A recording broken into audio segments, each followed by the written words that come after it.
राम राम, नमस्ते, welcome back to our new video. कैसे हो भाई? उम्मीद करती हूँ आप सब ठीक ठाक होगे, बढ़िया होगे। तो अमित भाई आज मेरे साथ आए हैं क्योंकि अचानक से जब मैं भाई इधर वीडियो बनवाने जाऊँ ना तो वीडियो में ना दिखता तब न घनी डांट मार दे तो आज भाई की सहमति से ही मैं वीडियो बनाऊँ हूँ। भाई राजी रोजी करा है तो आज स्पेशल कोई टॉपिक नहीं दूँ क्योंकि भाई फिर छोम आ जाए, क्योंकि पूरी संपूर्ण जानकारी के बिना किसी टॉपिक पर बोलना फिर उन्हें अच्छा सा ना लगता।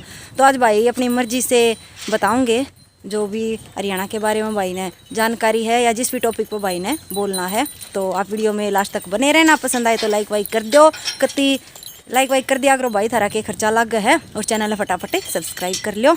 चलो मिलवा दी हूँ मैं अमित भाई। राम राम भाई। नमस्ते जी, तेरे सारे दर्शकों ने भी नमस्ते। राजी हाजी राजी हूँ। पिछली वीडियो में भाई बहुत धमका दी, मतलब तुमने नहीं देखी वीडियो में। एक्चुअली एक आदमी के ऊपर अगर सारी वीडियो बनाओगी तो देखनी ये भी बोर से हो जाएंगे। कुछ बुजुर्गों के पास जा, मैं जो बुजुर्ग महिलाएं हैं, हमारी दादी काकी ताई हैं, उन दो जा। अरे दादी ताई सी बात कर दे फिर वीडियो में डालने की ना होती तो। और इसी बुजुर्गा ने दादा जाए पछ में जान पछाण भी कोने मेरी इसी तो आज मैं कोई टॉपिक ना लेकर आई भाई। चने जो अपनी मर्जी ते संतर थे तो आज जो भी तने बताना ना वही बता दे। जैसे कि क्या समय के बारे में बता दे, आज पिछला के चला गया, के नया बदलाव आया है, ये बता दे।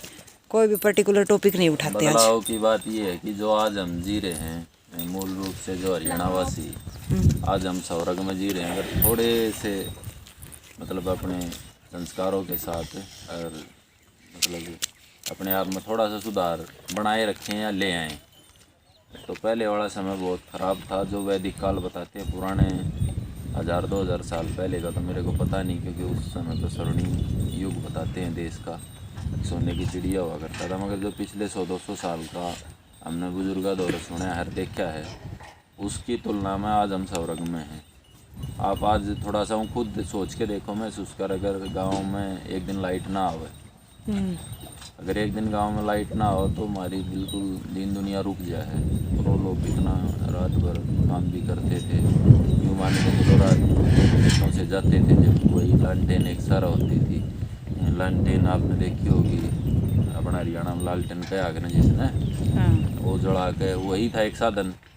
उसके बाद और कितनी सुख सुविधा बढ़ गई। तो ये तो जो कई बार मेरी इस बात को लेकर बुजुर्ग नाराज़ भी हो जाए, अगर कमी यूँ कह दे है कि बुजुर्गों को क्या रहता है कि भाई समय बदल गया, हमारा टाइम में नहीं हुआ करता, नहीं हुआ करता, नहीं हुआ करता। जबकि मैं सच्चाई बताऊँ, कोई भी अगर हमारा दादा काका था वो आमने सामने बैठ के ये प्रूव नहीं कर सकता कि पहले वाला टाइम हमारे से बेहतर था। हाँ, कुछ खास बातें बहुत मतलब ज़रूर थी उनमें हमारी तुलना में, बाकी नहीं तो सब मजबूरी का खेल था। क्या था पुराने वाले टाइम में? यही तो था कि भाई आपस में एक दूसरे का साथ देते थे। मगर ये है कि जो पुराने आदमी बोलते हैं ना, ज़रूरत भी आविष्कार की जननी होती है। तो पूर्ण रूप तो नहीं, मगर थोड़ी थोड़ी आवाज़ फिट बैठा है।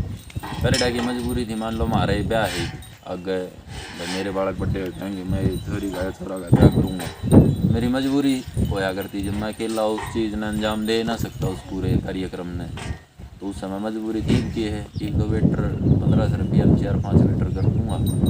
जमानिया की ज़रूरत ना, ठानिया की ज़रूरत ना, क्या की जरूरत नहीं। तो पहले से काफ़ी बेहतर टाइम हो गया है। सिर्फ एक थोड़ी सी कि एक शर्म लिहाज कम होगी, लोगों का गलत काम करके भी शर्म मानते कोई ना, पहले गलत काम करके भाईचारा भी तो कम हो गया ना। भाईचारा वो आविष्कार की जननी वाली बात है। पहले भाईचारा बनाना मजबूरी थी, लड़ाई झगड़े वो फिर अच्छा था कि नहीं था?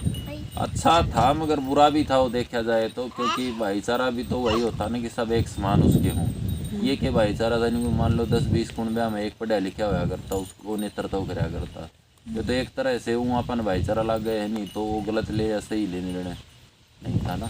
आज के समय में सब मैच्योर हैं, पढ़े लिखे हैं, शिक्षित हैं, अगर वो एक यूनिटी बना कर रखा तो ये वास्तव में सही भाईचारा है ना, यो है मज़ा। तो पुराने कई परिवार देखे होंगे आपने जो खूब सब पढ़े लिखे हैं, अफसर हैं घरों में, कई 10-10, 20-20, बावजूद उसके उनमें यूनिटी है। एक व्यक्ति जो फैसला लेता है उनका वो सर्व सहमति से मान्य हो जाता है, या जो फैसला लेने के काबिल जो लगता हो उसी को नेतृत्व देते हैं। हमारा घर का चौधरी हो, वो सब चीज़ें सही थी मगर बहुत सारी चीज़ें गलत भी थी।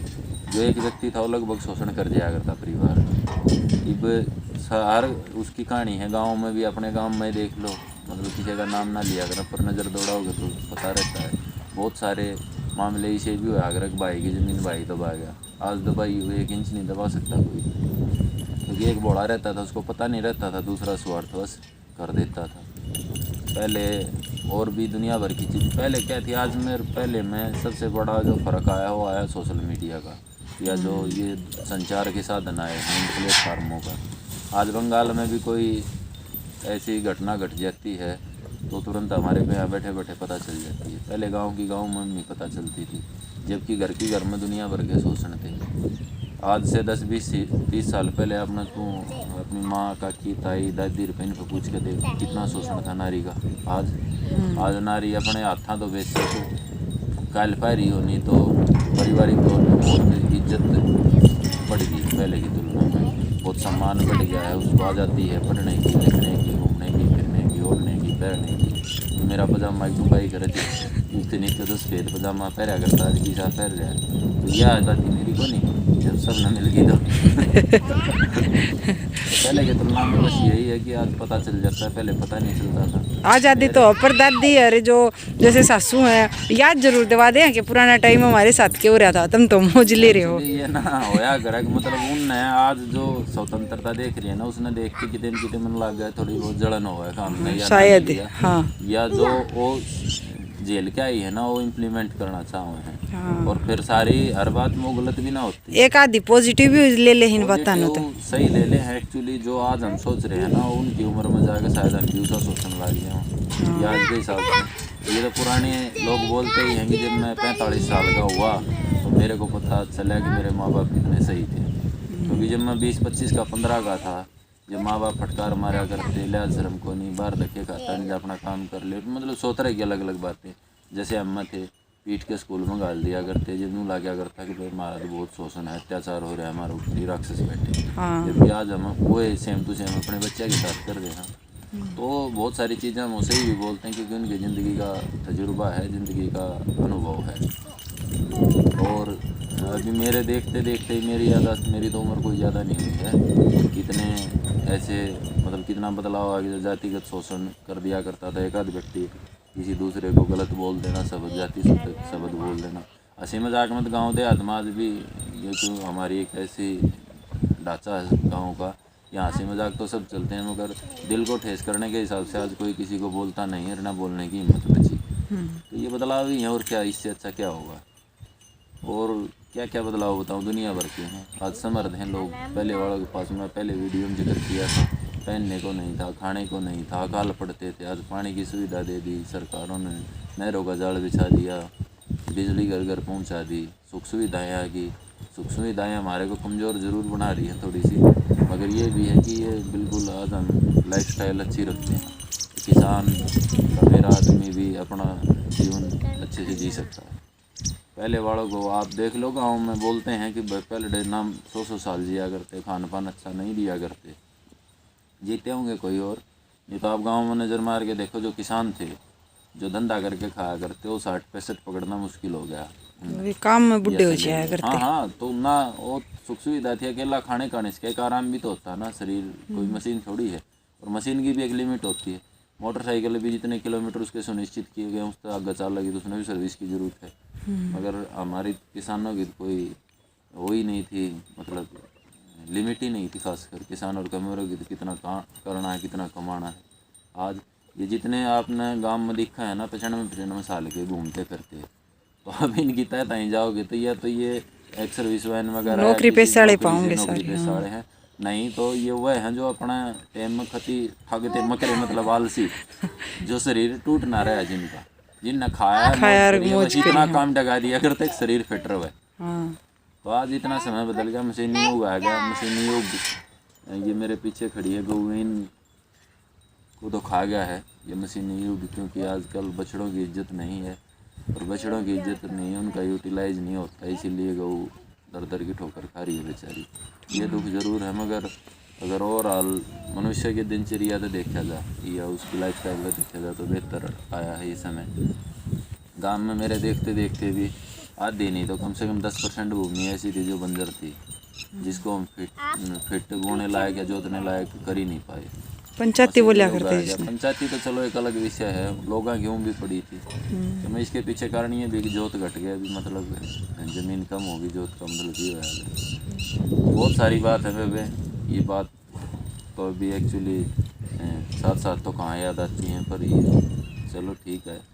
और भाई सुख सुविधा तो चलो भाई हुई है, बदलाव आया, अच्छा होया, लेकिन महंगाई भी तो कितनी बढ़ गई। महंगाई कहाँ बढ़ गई? महंगाई किन चीज़ों की बढ़ गई? जो मनुष्य की ज़रूरत है उनकी तो महंगाई बढ़ी नहीं है आज भी। जो शौक है उनकी महंगाई बढ़ी है ना। तो बदलाव के साथ साथ शौक भी तो होते जाओगे फिर। नहीं, शौक देखो, एक ज़रूरत होती है, एक शौक भी होते हैं कि लिमिट वाले होते हैं। नहीं मान लो मूर्खता बस एक दूसरे की नकल करके, जैसे अपने घर में आंगन में नीम है, मान लो चलो आप दातुन नहीं कर सकते तो हफ्ते में 2-3 दिन तो कर सकते हो ना, एक जगह ब्रश कर लो।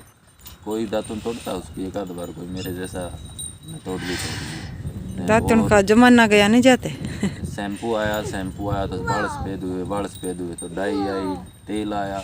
100 रुपये की शीशी लाते हैं आलमंड ड्रॉप्स की, बादाम का तेल, तो 100 रुपये में बादाम की शीशी जूस की निकाल के दे देगा क्या?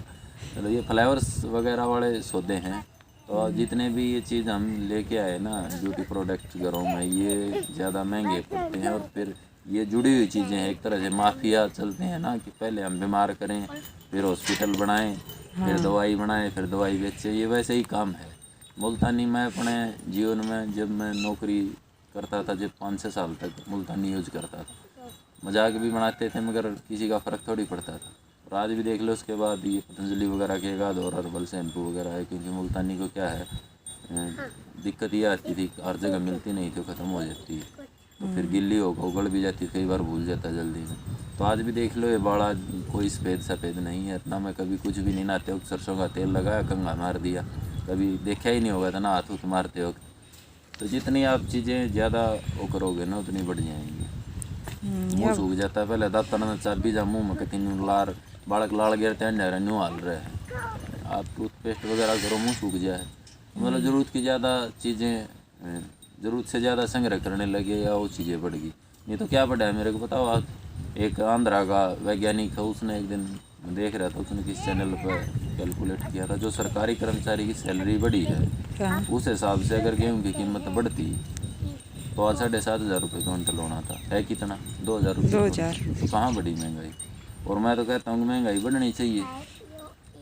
तो ये बोलते हैं हम भोले बावड़े हैं जो ये बोलते हैं महंगाई नहीं बढ़नी चाहिए। अभी किसान के बेटे होकर ये बोल रहे हैं कि महंगाई नहीं बढ़नी चाहिए। जब महंगाई नहीं बढ़ेगी तो रॉ मटेरियल की कीमत कैसे बढ़ेगी? हमारे उत्पाद कैसे बिकेंगे? हम तो रोटी खाने वाले हैं। हम तो जन्म लिया जब से याद आज तक, तब से पार्ले जी का पैकेट 5 रुपए का ही आता है, इसमें 2-4 बिस्किट कम हो गए। ये सही कहो, इसकी कीमत नहीं बढ़ी है। अभी कीमत बढ़ेगी कहाँ? होगा पैकेट, इसमें कुछ बिस्किट कम हो गए हैं तो अभी इतनी महंगाई बढ़ी है पिछले 10-15 साल में। आप देख लो, 4 बिस्कुट कम करने पड़े हैं उसको, नहीं तो वो उसको, इसका मतलब गेहूँ उसी रेट में मिल रहा है लगभग, थोड़ा थोड़ा बढ़ रहा है। अगर गेहूँ का 3, 4, 5, 7 गुना रेट हो जाता तो बिस्किट का पैकेट 5 रुपये का ही थोड़ी रह जाता, बढ़ नहीं जाता। तो इतनी महंगाई नहीं बढ़ी है, ज़रूरत से चलें तो हम।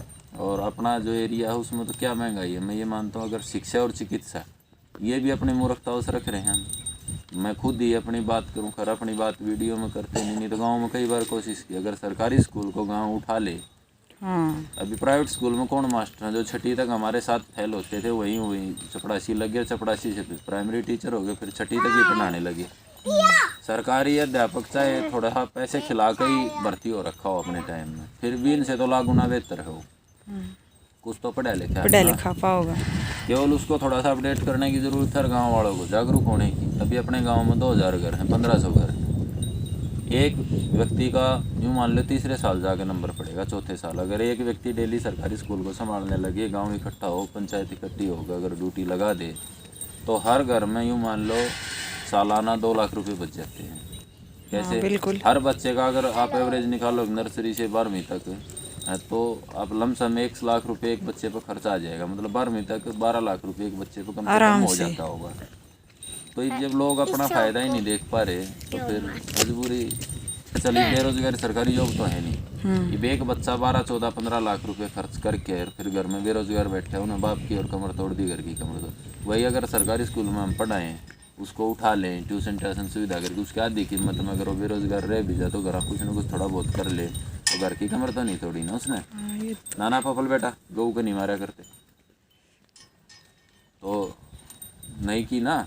दिक्कत यही है ना कि हम खुद अपना जो सामाजिक जिम्मेदारी है अपनी खुद की या जो हमारी नैतिक जिम्मेदारी है उनसे भाग कर दूसरे के सर भांडा फोड़ते हैं। अब बताओ मेरे को शिक्षा और चिकित्सा को हटा दिया जाए तो घरों में क्या खर्चे हैं। अभी देखो एक दूसरे की भैंसों भैंस 4-4, 5-5 हज़ार के सूट लेके आने हैं, एक बार पहन के दूसरा नहीं, दोबारा नहीं पहनना उस रिश्तेदारी में, तो ऐसे तो कितना भी उड़ा लो। ये खर्चा तो कम नहीं हो भाई, क्यों करे। पुराने टाइम में भी जब देश आधे ज़्यादा भूखा सोता था तब भी भाई ऐसे ऐसे प्रधानमंत्री हों जिनके कोट पैंट फौरन में धुलने जाते तो एक अलग विषय हुआ। मगर जो ज़रूरत एक सामान्य जीवन की ज़रूरत है, अब बेहतर लाइफस्टाइल भी रखो तो भी इतना खर्चा नहीं होता।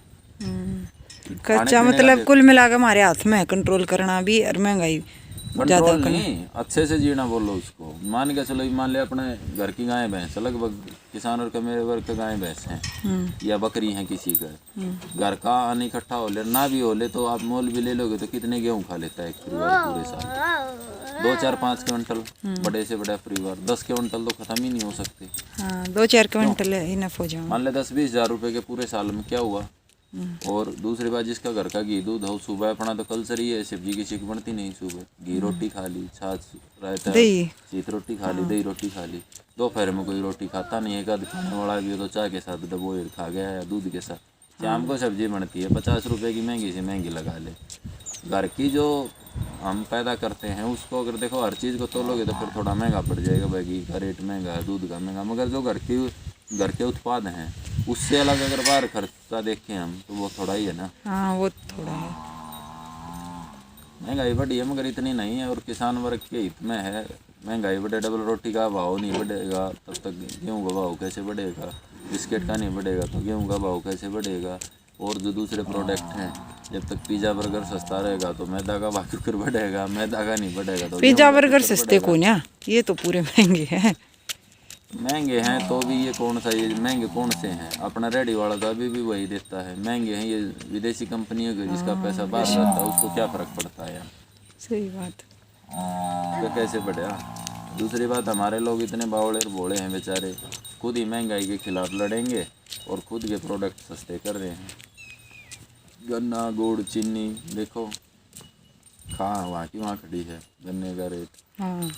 मतलब मिनिमम केवल गुजारे लायक व्यवसाय की श्रेणी में आएगी खेती, जबकि एक बहुत बड़ी इंडस्ट्रीज है। भारत एक कृषि प्रधान देश है, बस ये गुजारा हुआ है। गुजारा नहीं हुआ ना, प्रोडक्टों की सही कीमत ना मिलती, सरकार की मजबूरी हो जेब तक कितने दे। वो किसान को इसलिए नहीं सुनती जो भाई सरकार चलाते हैं टैक्स पेयर, टैक्स गाँव वाले तो देते नहीं। 1-8 रुपये ज़्यादा भी ले रहा होगा तो लेफ्ट राइट दबा के रखता है।